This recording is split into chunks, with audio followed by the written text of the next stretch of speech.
पंजाब हुकूमत का सूबाई सतह पर टैक्स वसूलियों में इजाफे के लिए इकदाम। PRA में स्पेशल यूनिट कायम करने और इन्फोर्समेंट अफसरान भर्ती करने की मंजूरी। स्पेशल यूनिट में टैक्स कंसल्टेंट्स, लीगल एक्सपर्ट्स और डेटा एनालिस्ट शामिल होंगे। फैसलाबाद समेत दीगर अजला में भी खुसूसी यूनिट काम करेंगे। आपको अपडेट करते चलें कि पंजाब हुकूमत का सूबाई सतह पर टैक्स वसूलियों में इजाफे के लिए इकदाम। PRA में स्पेशल यूनिट कायम करने और इन्फोर्समेंट अफसरान भर्ती करने की मंजूरी।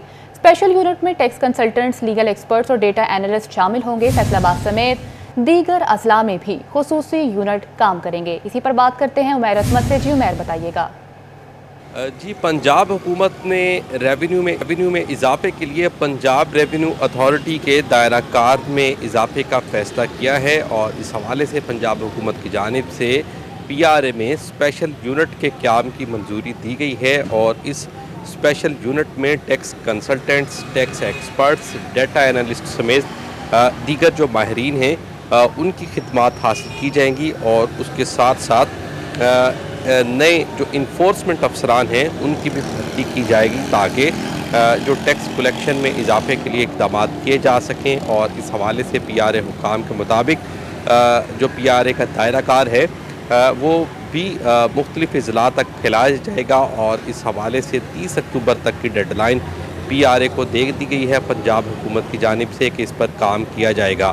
PRA की जानिब से शहरियों को जो सर्विसेज फ्राहम करने वाले शोबाजात हैं उन पर 16% के हिसाब से सेल्स टैक्स वसूल करती है। रवा माली साल के बजट में भी PRA की जानिब से टैक्सेस में इजाफे की सिफारिशात तैयार की गई थी, ताहम पंजाब हुकूमत की जानिब से इजाफे की सिफारिशात को मुस्तरद कर दिया गया था और उसके साथ साथ पंजाब हुकूमत की जानिब से PRA को हिदायत जारी की गई थी कि PRA के दायरा कार और टैक्स नेट में इजाफे के लिए इक़दाम किए जाएँ। तो अब उन इक़दाम पर अमल दरामद शुरू कर दिया गया है, जहाँ स्पेशल यूनिट बनाने की मंजूरी दी गई है जो कि शहरियों का मुख्तलिफ कारोबार, उनके टैक्सेस और उनकी आमदन का हिसाब किताब लगाए गए। तो उसके साथ साथ इन्फोर्समेंट अफसरान भर्ती करने की दे दी गई है। उमैर असमत अपडेट कर रहे थे, बहुत शुक्रिया आपका। जमात इस्लामी ने गंदम की इमदादी कीमत 4,500 और गन्ना 500 रुपये मन करने का मुतालबा कर दिया है। Deputy general secretary Jamaat Islami Punjab मेहर बहादुर खान झकड़ की चनियोट आमद। सदर किसान बोर्ड जुल्फ़िकार अली शाह के हमरा काश्तकारों के मसाइल सुने। कहते हैं हुकूमत ने सिला मुतासरीन और काश्तकारों को बेयारो मददगार छोड़ दिया है। आपको अपडेट करते चलें कि जमात इस्लामी ने गंदम की इमदादी कीमत 4,500 और गन्ना 500 रुपये मन करने का मुतालबा कर दिया है। इसी पर बात करते हैं बाबर मुनीर से। जी बाबर, बताइएगा। बिल्कुल जी, वसी पंजाब के deputy general secretary Jamaat Islami मेहर बहादुर खान झगड़ ने आज ज़िले सेक्रेटेरिएट जमात इस्लामी का विज़िट किया। वहाँ पर काश्तकारों के साथ ख़ुसूसी तौर पर उन्होंने मुलाकात की है। ज़िले अमीर अब्दुल क़य्यूम हंजरा, नायब अमीर से नूरुल हसन शाह के साथ साथ सदर किसान बोर्ड जमात इस्लामी से जुल्फ़िकार अली शाह के हमरा उन्होंने काश्तकारों के मसाइल भी सुने हैं। उन्हीं से बात करते हैं। देखें जी, इस वक्त पंजाब का किसान बिलखुसूस और पूरे पाकिस्तान का किसान शदीद मुश्किलात का शिकार है। पहले से बेपनाह मसाइल थे, लेकिन सैलाब की जो सूरत हाल हुई है उसके बाद तो बिल्कुल किसान की कमर टूट गई है और जो फसलें उस वक्त मौजूद थीं वो सैलाब की नज़र हो गई हैं और आने वाली फसल जो है काश्त करने के लिए ना काश्तकार के पास वसाइल हैं और ना ही अभी ज़मीन इस पोजीशन में है कि वो वहाँ आने वाली फसलें काश्त कर सके। फिर गंदम का जो मामला है उसकी पिछली 2 फसलें जो हैं वो बिल्कुल किसान की उसमें इंतहाई ज़्यादती हुई है कि उसकी मेहनत का उसको बिल्कुल फल नहीं मिला और उसका नतीजा ये हुआ है कि माशी तौर पर जो लोगों की क़ुव्वत ख़रीद थी वो भी कम हो गई है और हमने देखा है कि बाज़ार भी सुनसान पड़े हुए थे और कारोबारी तबका जो समझता था कि ये मसला तो किसान का है, अब वो भी महसूस करने लगा है कि लोगों की क़ुव्वत ख़रीद तब ही होगी अगर काश्तकार को फसल का रेट मिलेगा और काश्तकार को अगर मुनासिब रेट नहीं मिलेगा, ज़रूरियात काश्त जो हैं वो सस्ती नहीं होंगी और अजनास मुनासिब कीमत पर, मुनासिब वक्त पर और मुनासिब रेट पर फ़रोख्त नहीं होंगी तो किसान तो तबाह हो जाएगा। और इस मुल्क के 25 करोड़ आवाम को और हुक्मरान तबके को ये बात समझनी चाहिए कि पाकिस्तान की मईशत की बुनियाद ज़राअत है। अगर ज़राअत ख़त्म हो जाएगी, किसान भूखों मरेगा, किसान के पास वसाइल नहीं होंगे तो फिर ये पूरी मईशत बैठ जाएगी। तो हम ये मुतालबा कर रहे हैं और जमात इस्लामी पंजाब के तहत हम रोड कारवान चला रहे हैं। किसान बचाओ, पंजाब बचाओ, पाकिस्तान बचाओ मार्च कर रहे हैं। अमीर जमात इस्लामी पाकिस्तान हाफिज़ नईमुर रहमान साहब ख़ुद इसकी क़यादत कर रहे हैं। 28 तारीख़ को गोजरा के अंदर एक अज़ीम शान आखिरी जलसा आम कर रहे हैं और हम ये मुतालबा कर रहे हैं कि आने वाली जो फसल है गंदम की, उसके लिए सपोर्ट प्राइस जो है गंदम की वो 4,500 रुपये कम से कम मुकर्रर की जाए। लेकिन उसके साथ सब्सिडी देने का जो तरीक़ेकार है वो पैसा ज़ाय करने की बजाय फिर आटे पर और रोटी पर सब्सिडी दी जाए और रोटी 10 रुपये से न बढ़ने दी जाए। ये जुल्म है कि किसान से तो गंदम 2,000 रुपये ख़रीदी और अब 4,000 से बढ़ गई है और आटा 5,000 से बढ़ गया है और रोटी 15-20 रुपये पर चली गई है। तो 10 रुपये की रोटी दी जाए और किसान को 4,500 रुपये दिया जाए, इनपुट्स सस्ती की जाएँ और अजनास के बेचने का मुनासिब इंतज़ाम किया जाए और किसानों को गवर्नमेंट जो है हर तरह के वसाइल फराहम करे और उनकी मदद करे। इंशाअल्लाह ये किसानों को बचाने और ज़राअत को तरक्की देने और ज़राअत की हिफाजत के लिए हमारी ये जिद्दोजहद और तहरीक जारी रहेगी। बिल्कुल जी, इस बात में तो कोई दो राय नहीं। सैलाब गुजरा तो उससे बहुत ज़्यादा नुकसानात हुए हैं फसलों का। इसके साथ साथ जो काश्तकार हैं उनकी सकत जो है वो बाकी नहीं रही। तो इसमें जो हुकूमत की तरफ से वादे किए गए हैं, एक तो मुतालबा किया जा रहा है कि जो सैलाब मुतासरीन हैं उनके वादे पूरे किए जाएँ, उनके साथ उनके जो नुकसानात हुए हैं उनका इजाला किया जाए और उनकी फौरी तौर पर इमदाद जो है वो की जाए। बहुत शुक्रिया बाबर आपका। तो दूसरी जानिब फैसलाबाद शहर में म्यूनसिपल खदमात का मसला हल ना हो सका। साबिक बल्दियाती नुमाइंदगान ने बल्दियाती इंतखाबात को मसाइल के हल की ज़मानत करार दे दिया। कहते हैं कि अवामी मसाइल का हल बल्दियाती नुमाइंदे ही निकाल सकते हैं। आपको बताते चलें कि फैसलाबाद शहर में म्यूनसिपल खदमात का मसला हल ना हो सका। साबिक बल्दियाती नुमाइंदगान ने बल्दियाती इंतखाबात को मसाइल के हल की ज़मानत करार दे दिया है। कहते हैं कि अवामी मसाइल का हल बल्दियाती नुमाइंदे ही निकाल सकते हैं। मज़ीद तफसीलात जानते हैं अब्दुर्रहमान से। जी बताइएगा। बात करें म्यूनसिपल सर्विसेज के हवाले से तो फैसलाबाद शहर में ये एक बड़ा मसला बनता है कि जहाँ पर शहरियों के लिए वासा सर्विसेज, कॉरपोरेशन की, PHA की, FTA की दीगर सर्विसेज के लिए ख्वार होना पड़ता है। तो यहाँ पर साबिक बल्दियाती नुमाइंदगान एक ही मुतालबा करते आते हैं कि बल्दियाती निज़ाम बहाल होना चाहिए, जिसका पंजाब हुकूमत की जानिब से इंदिया दिया जा रहा है। तो इसका क्या फ़र्क पड़ेगा, ये बात करते हैं माहिर बल्दियात गुलाम बी का वान हमारे साथ मौजूद है। वान साहब क्या कहेंगे? बिस्मिल्लाहिर्रहमानिर्रहीम। जैसा कि आपके इल्म है कि पंजाब गवर्नमेंट ने बल्दियाती जो हमारा कानून है 2025 का, उसको मंजूर कर लिया है और अब उसके हतमी मराहिल के लिए गवर्नर साहब के साइन होने के बाद उसका बाकायदा गज़ट नोटिफिकेशन हो जाएगा। तो ये बल्दियाती नुमाइंदा होने की हैसियत से हमारे लिए खुश आइंद बात है और पंजाब में बल्दियाती इलेक्शन अब 2-3 माह में होते हुए नज़र आ रहे हैं। और ये खुश आइंद इसलिए है कि जब बल्दियाती नुमाइंदगान को अवाम अपनी वोट की ताकत से अपने नुमाइंदों को चुनेंगे तो फिर उनके मसाइल उनकी दहलीज़ पर हल होंगे। इसका अगर मुकाबला आप या इसका अगर आप तकाबुल करें सबका जो ये एडहॉक पीरियड चल रहा था तो यकीनन म्यूनसिपल सर्विसेज के हवाले से इसमें बहुत बड़े लैकूनाज थे, ड्राबैक्स थे और लोगों को बड़े मसाइल थे। अब मैं समझता हूँ कि इन बल्दियाती नुमाइंदगान के इलेक्शंस के बाद जब इनको बाकायदा ऐलान हुकूमत सौंप दिया जाएगा तो ये इंशाअल्लाह अवाम के मसाइल उनकी दहलीज़ पर हल होंगे। इस हवाले से गुलाम बी का वान हमारे बल्दियात बड़े पूरी उम्मीद हैं कि जो निज़ाम मुतारफ़ करवाया जा रहा है, जब ये फ़ाल हो जाएगा, निज़ाम बहाल हो जाएगा, बल्दियाती नुमाइंदगान आ जाएंगे तो लोगों के मसाइल ग्रास रूट लेवल की उनकी दहलीज़ पर हल होना शुरू हो जाए। बहुत शुक्रिया अब्दुर्रहमान आपका। गली मोहल्लों के मसाइल मकामी सतह पर ही हल करने की जानिब अहम काविश। गैर फ़ाल मसालहती कमेटियों को हरकत में लाने की किरदार पंजाब असम्बली में पेश कर दी गई है। जबकि टोबा टेक्सिंग से रुकन सूबाई असम्बली अमजद अली जावेद कहते हैं मसालहती कमेटियां फ़ाल होने पर बहुत से मसाइल मौके पर ही हल हो सकते हैं। आपको बताते चलें कि गली मोहल्लों के मसाइल मकामी सतह पर ही हल करने की जानिब अहम काविश। गैर मसालहती कमेटियों को हरकत में लाने की करारदाद पंजाब असम्बली में पेश। टोबा टेक्सिंग से रुकन सूबाई असम्बली अमजद अली जावेद कहते हैं मसालहती कमेटियां फ़ाल होने पर बहुत से मसाइल मौके पर ही हल हो सकते हैं। मुबशर हसन नकवी से तफसीलात जानते हैं। जी मुबशर बताइएगा। जी बिल्कुल, टोबा टेक्सिंग में मसालती कमेटियाँ गैर फ़ाल हैं। MP अमजद अली जावेद ने इस हवाले से इसको फ़ॉल करने के लिए बाकायदा एक करारदाद भी पेश की है। उनसे बात करते हैं और जानते हैं। असर बताइएगा कि मसालती कमेटियों का काम क्या था और ये कब से बंद है, इनके फ़ॉल होने से आवाम को फ़ायदा क्या होगा? बिस्मिल्लाहिर्रहमानिर्रहीम। मसालती कमेटियों का काम यह है कि छोटे छोटे लोगों के जो झगड़े होते हैं आपस में, तकसीम के, नाली सोलंग के और वट बनने के, जो गाली गलोच के, जिसकी वजह से वो आहिस्ता आहिस्ता बढ़ते बढ़ते कत्ल के वाक़या तक चले जाते हैं। तो इसमें ये हमारी साबका हुकूमत में ये बनाई गई थी मसालती कमेटियाँ के लोगों के थाने की सतह पे के लोगों के वो मसाइल जो हैं वो नई बड़ी लंबी लिटिगेशन में पड़ने की बजाय और थानों पे अदालती निज़ाम पे बोझ कम करने के लिए, उनके दरमियान मसालत कराने के लिए लोग अवाम उन्नास में से ऐसे लोग जिनकी शोहरत अच्छी हो उन पर मुश्तमिल ये कमेटियाँ बनाई गई थी और ये बहुत अच्छा काम कर रही थी कि लोगों के बहुत सारे मामलात जो है वो FIRs और अदालतों कचहरियों में जाने की बजाय वहीं हल हो जाते थे। तो ये जब इंटरिम गवर्नमेंट आई, पहले PTI की गवर्नमेंट आई, उन्होंने एक नया तजर्बा किया। उसके बाद जब इंटरिम गवर्नमेंट आई तो वो भी ख़त्म हो गया।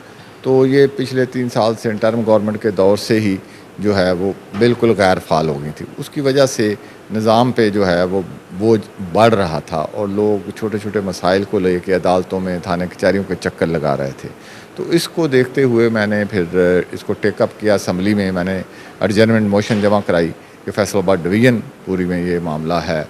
तो उस पर फिर ये वो मार्क हो के जो कमेटी है हमारी लॉ एंड ऑर्डर की, होम की, वहाँ आ गई। तो परसों उसकी मीटिंग थी, उसमें ये सारी चीज़ें डिस्कस हुई। पुलिस डिपार्टमेंट और होम डिपार्टमेंट के जो नुमाइंदे वहाँ मौजूद थे उन्होंने इस बात को एडमिट किया कि ये बहुत अच्छा काम था। इसको अब अगर पहले सरफ नज़र हुआ है, इसको दोबारा से हम रिवाइव करते हैं ताकि लोगों के लिए जो बहुत अच्छा कदम था हुकूमत का, इसको दोबारा से रिवाइव करें और ताकि लोग इससे फैसिलिटेट हों। ग्रासरूट लेवल पर मसालती कमेटियाँ खासी अहम थी। लोगों के मसाइल उनकी अपनी गली मोहल्लों की सतह पर ही हल हो जाते थे। तो हम इनको फॉल करने के हवाले से जो कोशिशें शुरू कर दी गई हैं। बहुत शुक्रिया मुबशर आपका। फैसलाबाद में सैलानी वेलफेयर ट्रस्ट के ज़ेरे एहतमाम mega IT test. Mega IT इम्तिहान में सैकड़ों बच्चों की शिरकत। इम्तिहान पास करने वाले तलबा का इंटरव्यू लिया जाएगा। तलबा को जदीद IT तालीम और तरबियत दी जाएगी। आपको बताते चलें कि मेगा IT इम्तिहान में सैकड़ों बच्चों की शिरकत। फैसलाबाद में सैलानी वेलफेयर टेस्ट के ज़ेरे एहतमाम मेगा IT टेस्ट। पास इम्तिहान करने वाले तलबा का इंटरव्यू लिया जाएगा। तलबा को जदीद IT तालीम और तरबियत दी जाएगी। तफसीलात जानते हैं फसी नकवी से। जी फसी बताइएगा। जी बिल्कुल, सैलानी रवायती तौर पे जिस तरह फलाही कामों के अंदर बढ़ चढ़ कर हिस्सा लेता है, तो साथ साथ नौजवानों की तालीम और तरबियत के हवाले से और ख़ुसूसन जो अभी पूरी दुनिया के अंदर इस वक्त एक IT सेक्टर है बहुत ज़्यादा ऊपर जा रहा है, उसे भी साथ साथ लेकर चल रहे हैं। और फैसलाबाद के अंदर ये सिर्फ पहला नहीं बल्कि इससे कबल भी सैलानी ने बहुत से IT एक्सपर्ट्स पैदा किए हैं जो कि इस वक्त मुख्तलिफ सेक्टर्स के अंदर अपनी ज़िम्मेदारियाँ सर अंजाम दे रहे हैं। और उसी की आज जो है एक और लड़ी है कि आज मेगा IT टेस्ट लिया जा रहा है हॉकी स्टेडियम सूसा रोड में। और मेरे अतराफ़ में जितने भी यहाँ पर स्टेडियम के अंदर इनक्लेव्स बने हुए हैं वो तमाम तर बच्चों से भरे पड़े हैं और इस वक्त इम्तिहान शुरू हो चुका है। और यहाँ पर देखा जाए तो सैलानी के अहदेदार भी मौजूद है, मुख्तलिफ गेस्ट भी मौजूद हैं। हमारे साथ इस वक्त सदर Faisalabad chamber of commerce Farooq Yusuf Sheikh साहब मौजूद हैं। शेख साहब बताइएगा कि आपने बड़ा चक्कर भी लगाया, डीपली देखा भी, और आप ख़ुद समझते हैं कि हर शोबे के अंदर IT जो है वो एक अरूज पकड़ती जा रही है, तो क्या समझते हैं कितनी ज़्यादा ज़रूरी है ये तालीम? जी बिस्मिल्लाहिर्रहमानिर्रहीम। सबसे पहले तो मैं सैलानी चेयरमैन जनाब बशीर फ़ारूकी साहब और फैसलाबाद के ट्रस्टी शफीक साहब और अरसलान साहब और हमारे यासिन भाई को मैं मुबारकबाद और ख़राज तहसीन पेश करता हूँ कि उन्होंने इतने ज़बरदस्त सब्जेक्ट पे ये इनिशिएटिव लिया हुआ है। IT के बच्चे जो इनको ट्रेन किया जा रहा है। और आपका सवाल था कि कितना ज़रूरी है, मैं समझता हूँ कि ये इस वक्त हमारे पास एक बहुत रिलायबल सोर्स है कि हम बाहर से डॉलर यहाँ लेके आएँ। देखिए इंडिया ने इस वक्त IT पे कब्ज़ा किया हुआ, और अगर हम अपनी पाकिस्तान की एक्सपोर्ट, टोटल एक्सपोर्ट देखें तो उनकी IT की एक्सपोर्ट जो है इंडिया की वो उतनी है, इज़ इक्वल। सो ये इतना ज़बरदस्त इनिशिएटिव है कि हम जो है अपने बच्चों को ट्रेन करें और ज़र मुबादला जो है वो डॉलर की शक्ल में पाकिस्तान आए। सबसे अच्छी बात जो आज मुझे लगी, इतना प्लान्ड, इतना ऑर्गेनाइज्ड, और उससे भी अच्छी बात ये लगी कि इनके पास डायरेक्शन है। नॉर्मली मैंने ये देखा है कि हम IT सेक्टर में ट्रेनिंग तो दे रहे हैं लेकिन हम एक ही डायरेक्शन पे जा रहे हैं और हमें इस वक्त ये अंदाज़ा नहीं है कि हमें IT में भी किस सब्जेक्ट में बच्चों को ट्रेंड करना है। बहुत सारे हमारे ऐसे बच्चे हैं जो बाहर जॉब्स के लिए जाते हैं, फिर वापस आ जाते हैं, जॉबलेस हो जाते हैं, क्योंकि वहाँ पर उनकी ज़रूरत नहीं होती। तो इनके सिस्टम पे मैंने ये देखा है कि इनको पता है, दे नो वेरी वेल कि हमने किस डायरेक्शन पे जाना है।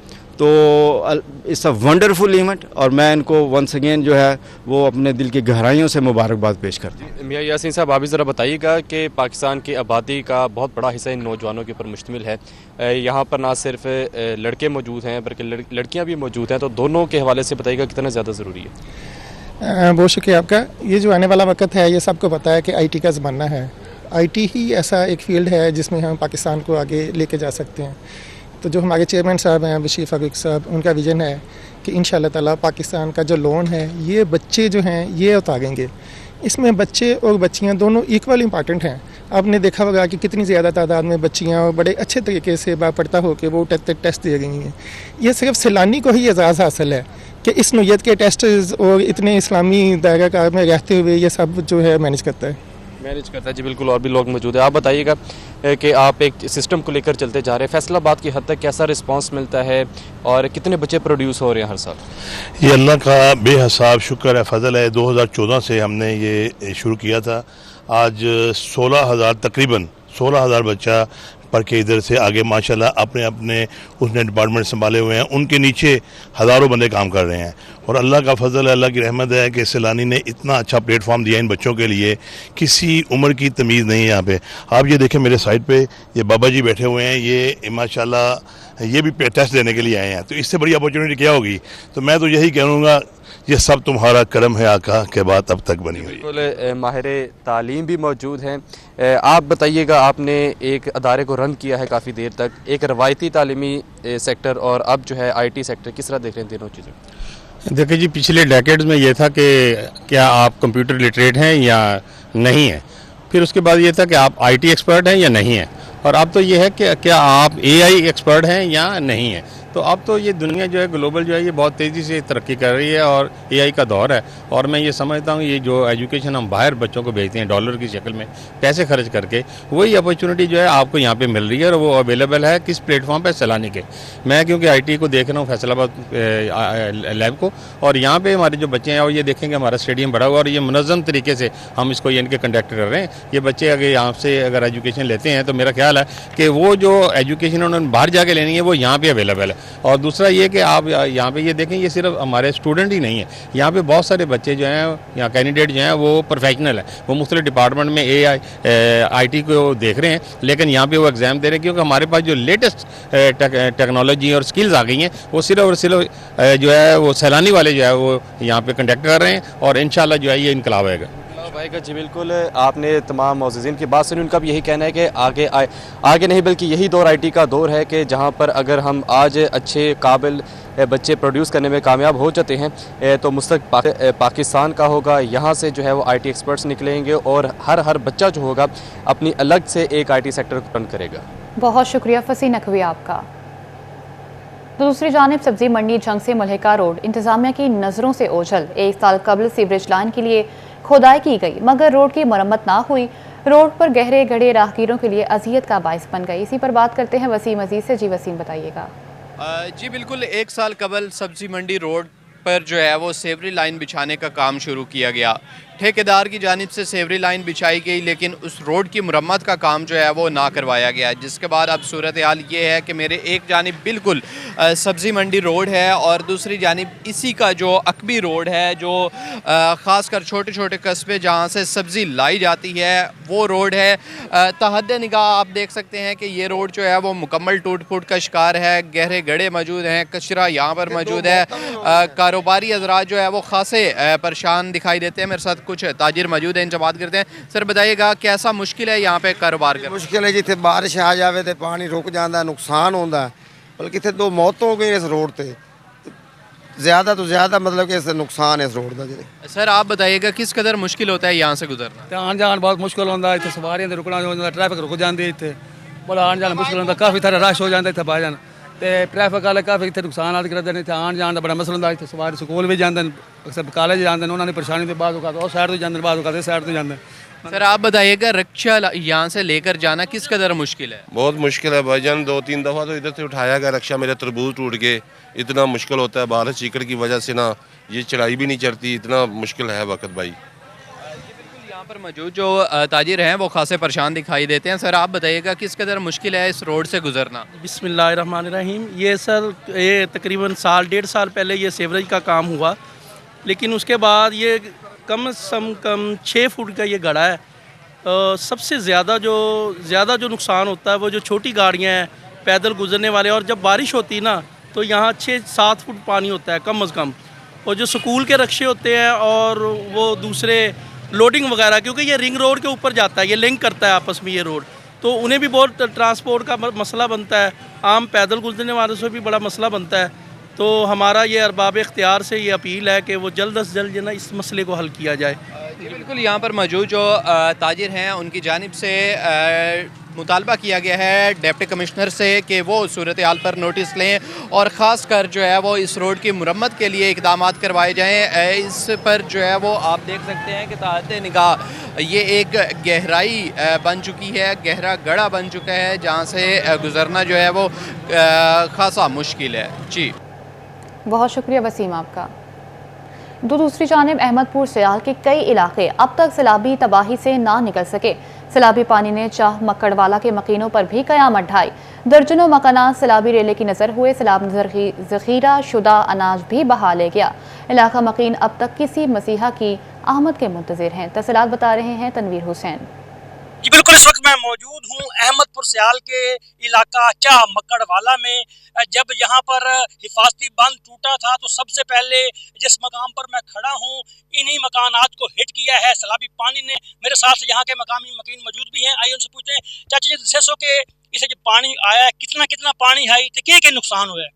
इतना 5-6 फुट पानी आए निकलना सकिंदा, जो का पानी आए मसीता डाल गई, मकान सारे डिग गए। अच्छा दसो जे इतने फ्लड आया, बंद टूटा है, पानी है, तो कोई हाल पूछने वास्ते आया? कोई नहीं था इतने, कोई हुकूमत का बंदा नहीं आया, कोई दुआ नहीं आया, हाल पेड़ कर गद्दे रह गए, कोई नेड़े नहीं आया। अच्छा जिस टाइम तुसा पानी घिरे हुए है तो खावन पीवन का इंतजाम किवें होंदा रही है? भुखे पाने रहे आका हथी आवे तो आवे, नहीं तो कोई ना पानी किसे खावनी है। अच्छा तुसा इस टाइम के मुतालबा करे सो हुकूमत तू? हुकूमत ने साडी अपील है जो साडे खिदमत कीती वने, साडे न रहे ढोर न दाने न आटा न लानी न देवनी काशा गाय नहीं। जी बिल्कुल, आपने बातचीत सुनी मक्कड़वाला के एक सैलाब मुतासरा शख्स की, तो उन्होंने बताया है कि यहाँ पर दर्जनों ऐसे मकानात हैं जो सैलाबी पानी की भेंट चढ़ चुके हैं। और जिन दिनों में यहाँ पर सैलाब था तो सैलाब ने इनको चारों तरफ से महसूर किए रखा और इनको हालात के रहम करम पर छोड़ दिया गया। कोई भी इनकी मदद के लिए नहीं आया। तो उन्होंने हुकूमत पंजाब से पुरजोर मुतालबा किया है कि इन्हें भी आफत ज़दा करार देकर इनकी माली मुआवनत की जाए। जी बहुत शुक्रिया तनवीर आपका। सैलाब मुतासरीन की इमदाद के लिए फलाही तंजीमें मुतहरिक। कमालिया में पाकिस्तान मरकजी मुस्लिम लीग भी पेश। खानदा चक में शोबा खिदमत खल्क की जानिब से फ्री मेडिकल कैंप लगाया गया। खानदा चक में बहाली से खुशहाली तक के सफ़र के हवाले से फ्री मेडिकल कैंप लगाया गया। सदर शोबा खिदमत खल्क चौधरी मोहम्मद इमरान गरेवाल का कहना था कि सैलाब मुतासरीन की हर मुमकिन मदद के लिए पहले दिन से ही मौजूद हैं। फ्री मेडिकल कैंप में मुतासरीन को मुफ्त अद्वियात फराहम की जा रही हैं। न्यूज़ स्टूडियो से फिलवा के लिए